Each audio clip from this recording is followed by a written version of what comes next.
अज्ञानतिमिरान्तानां ज्ञानाञ्जनशलाकया नेत्रोन्मीलितं येन तस्मै श्रीगुरुवे नमः। नमो दुर्वार रागादि वैरिवार निवारणे अरहते योगिनाथाय महावीराय तायिने।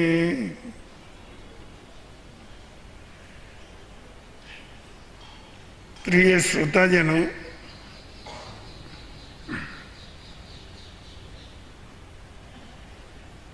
विश्व में जब से मानव के बच्चे का जन्म होता है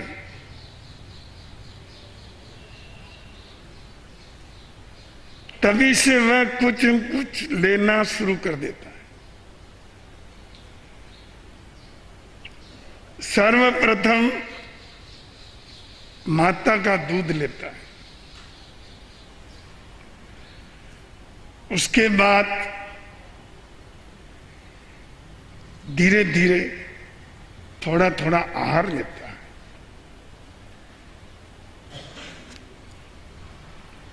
अनेक व्यक्तियों का प्यार लेता है, दुलार लेता है, फिर और लेने का दायरा बढ़ जाता है। कपड़े भी लेता है, धीरे धीरे इस दुनिया से बहुत चीजें वो इकट्ठी करता है और इकट्ठी करने के लिए श्रम भी करता है। ऐसे वो अपने जीवन के अंदर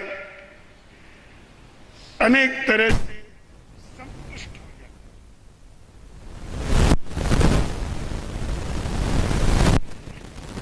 पुण्य और श्रम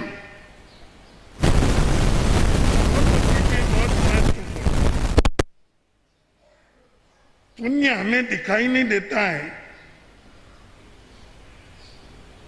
पर उसका परोक्ष कार्य चलता ही रहता है। और श्रम अपनी मेहनत है। किंतु एक बात याद रखिए कि क्या करे तकदीर जहां तदबीर नहीं है, क्या होवेगा जीत जहां पर वीर नहीं है, क्या विक्षेगा कमल जहां पर नीर नहीं है।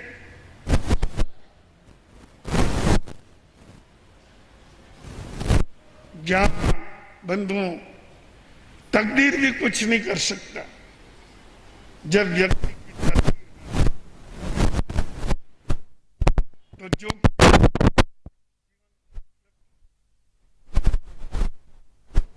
पुण्य का योगदान तो है ही, पर अपने श्रम का जीवन हजारों हाथों के सहयोग से बड़ा होता है। और उपकार केवल माता पिता का ही नहीं है,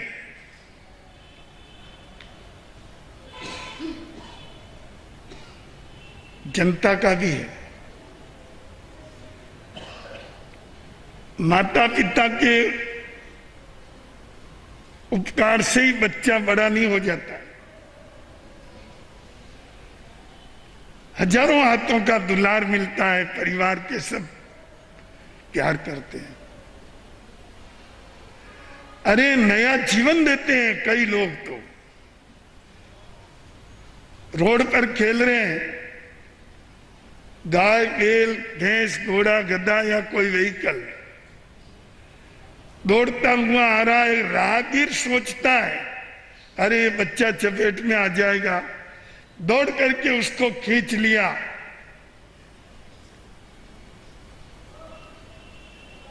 कितना बड़ा काम किया, पता है, नया जीवन दे दिया। क्या पता किसी का पांव लग जाता, ठोकर लग जाती या किसी के नीचे आ जाता तो उसका क्या होता। माता पिता तो कहीं और बच्चा कहीं और परलोक में पहुंच जाता। समाज का भी उपकार है और आम जनता का भी उपकार है। गुणी व्यक्ति कभी उपकार नहीं भूलता है।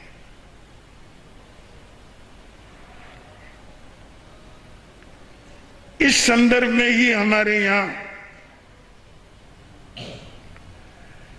परमात्मा भगवान महावीर दीक्षा लेने के पहले कोई भी तीर्थंकर 1 वर्ष तक वर्षीदान देते,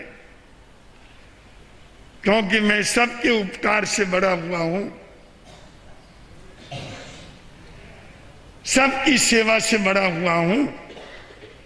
साधु बनने के बाद तो उपदेश देने के अलावा हमारे पास देने का कुछ भी नहीं रहेगा। उसके पहले ही सबका कर्जा चुका दूं। जो उपकार लिया है उसका कुछ प्रतिफल लौटा दूं, इस भावना से 1 वर्ष तक लाखों स्वर्ण मुद्राओं का दान देते हैं। इसलिए हमारे यहां सत्पुरुषों ने मुक्ति मार्ग के अंग में दान को पहला स्थान दिया। दानशील तब भाव।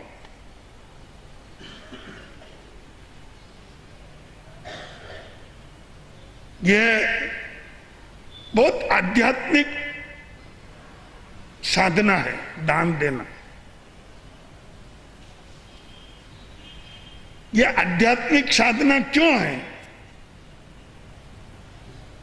आप परिग्रह का कितना पाप है इस बात को समझो। आप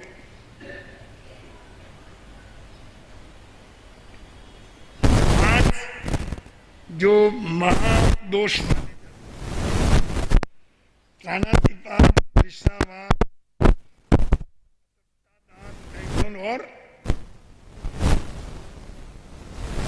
हम ज्यादा से ज्यादा अहिंसा की तरफ ध्यान देते हैं। थोड़ी बहुत झूठ बोलने से भी बचते हैं, चोरी करने से। पर परिग्रह के बीच में रहते रहते परिग्रह के कीड़े होते हैं। इसलिए ये नहीं लगता कि ये भी 5 दोष में से एक दोष है।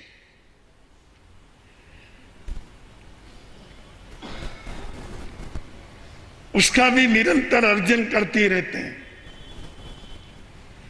हिंसा में और कोई हिंसा करता रहे तो कितना बुरा लगता है।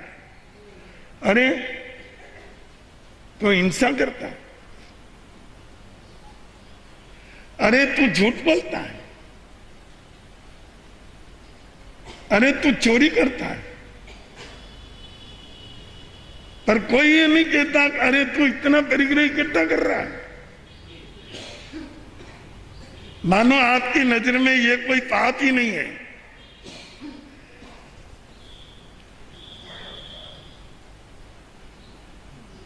जबकि भगवान महावीर प्रभु ने और हमारे सत्पुरुषों ने परिग्रह को अहिंसा से लगा के परिग्रह तक एक लाइन में 5 को लिखा है। हिंसा, झूठ, चोरी, मैथुन, परिग्रह। वो भी इतना ही त्याज्य है जितनी हिंसा त्याज्य है। वह भी इतना ही त्याज्य है जितना झूठ त्याज्य है। और वह भी इतना ही त्याज्य है जितना चोरी त्याज्य है, मैथुन त्याज्य है। परिग्रह भी उतना ही त्याज्य है। इसमें भी एक और गहरी बात है, वह भी समझ लीजिए। जितना हमारा ममत्व गहरा होता है उतना परिग्रह ज्यादा कहलाता है। संपत्ति में परिग्रह नहीं है, ममत्व के भाव में परिग्रह है। मूर्छा में परिग्रह है। परमात्मा भगवान महावीर की वाणी है, मूर्छा परिगो तो, मूर्छा को परिग्रह कहा जाता है। एक भाव होना चाहिए कि ये परिग्रह ये भी त्याज्य है।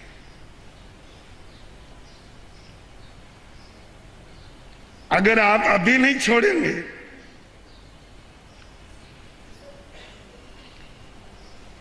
तो एक अवसर ऐसा आएगा जो सबको छुड़ा देगा।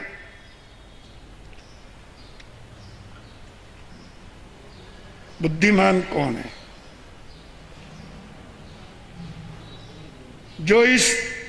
जो व्यक्ति अपने घर में गाय बैल भैंस जो भी पशु होते हैं उनका जो कचरा निकलता है, एक तो रास्ते में डालते हैं जिससे गंदगी बढ़ती है, एक खेत में डालते हैं जिससे अनाज पैदा होता है। परिग्रह का सच्चा उपाय सुपात्र दान है, ज्ञान दान है, अनुकंपा दान है और सेवा का दान है। स्वधर्मियों की सेवा में दान है, ये भी दान है।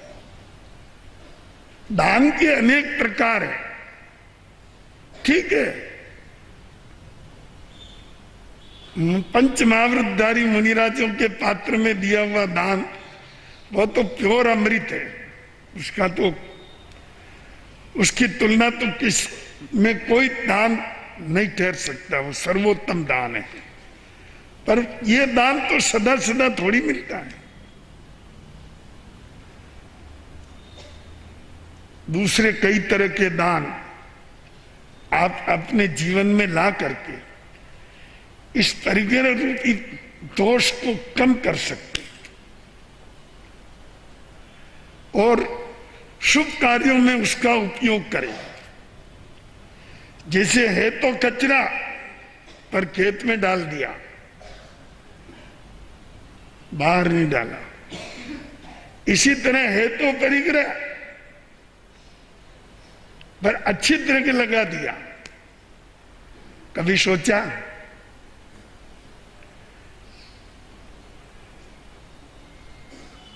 अपना भवन बनाने में 50 लाख, बंगला बनाने में 60 लाख, 1 करोड़, 1.5 करोड़, 2 करोड़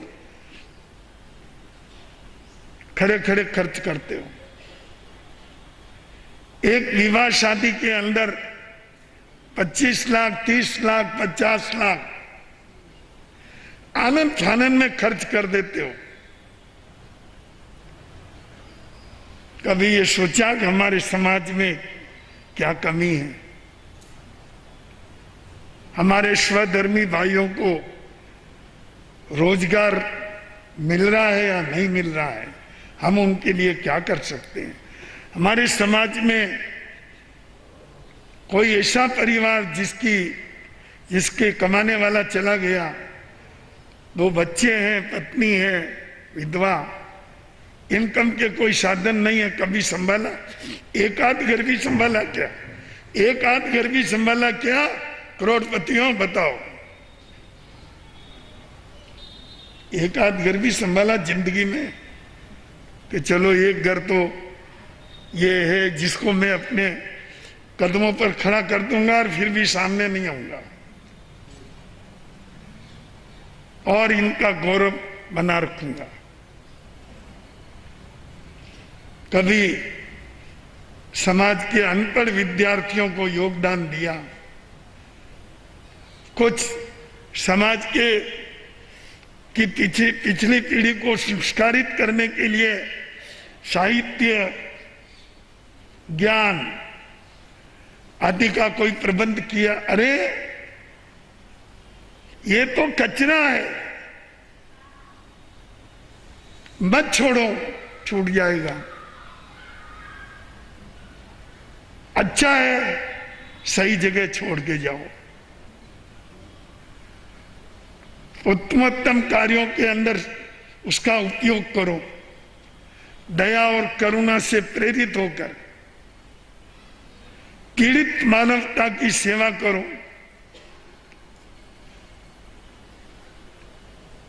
गरीब, नादान बच्चे बीमार हो जाते हैं, उपचार का साधन नहीं मिलता। ये संपत्तिशाली लोगों का कर्तव्य होता है, वो जन सेवा में भी अपना योगदान दें।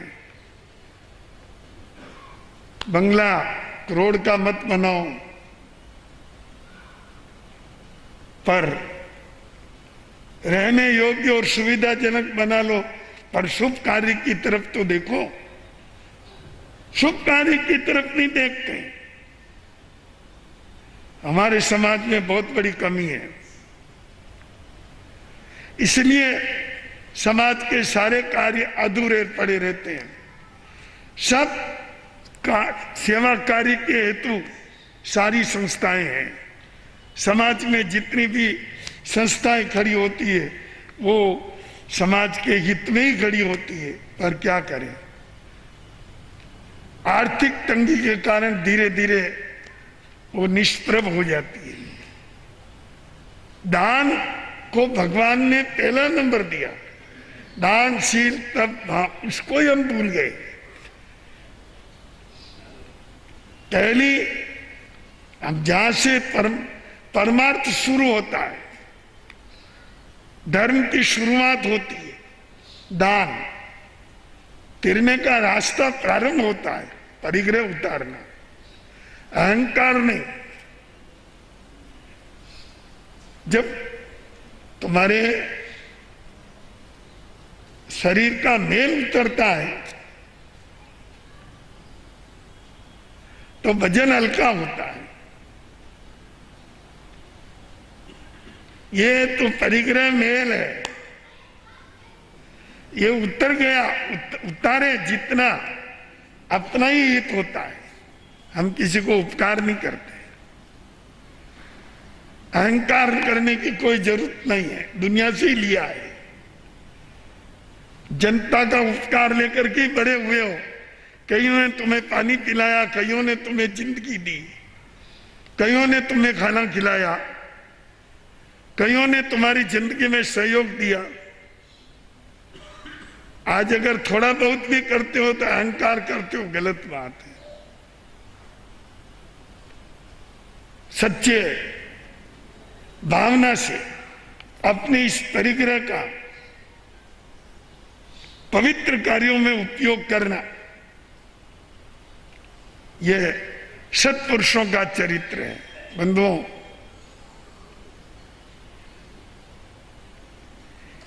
इक्षुकार नगर में ब्राह्मण परिवार रहता है।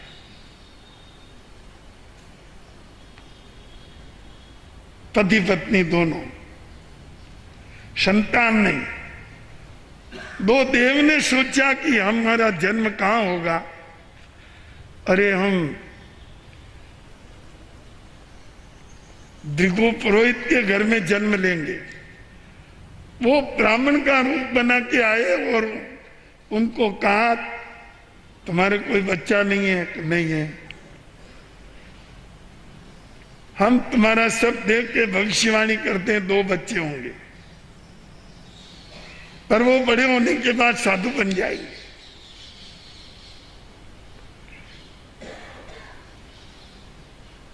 उन्होंने कहा चाहे साधु बनो पर हमारे संतान तो चाहिए। वो तो देव थे, उनको मालूम था कि ये होना ही है। चले गए। कालांतर में 2 पुत्र हुए, देवभद्र यशोभद्र। माता पिता ने सोचा साधु नजर ही नहीं आए तो ये साधु बनेंगे कैसे, इसलिए जंगल में जाके डेरा लगा दिया।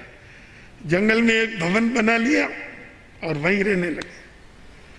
बच्चों को कोई शहर में नहीं, गांव में नहीं जाने दे, नगर में नहीं जाने दे, जरूरत हो तो वही जाते।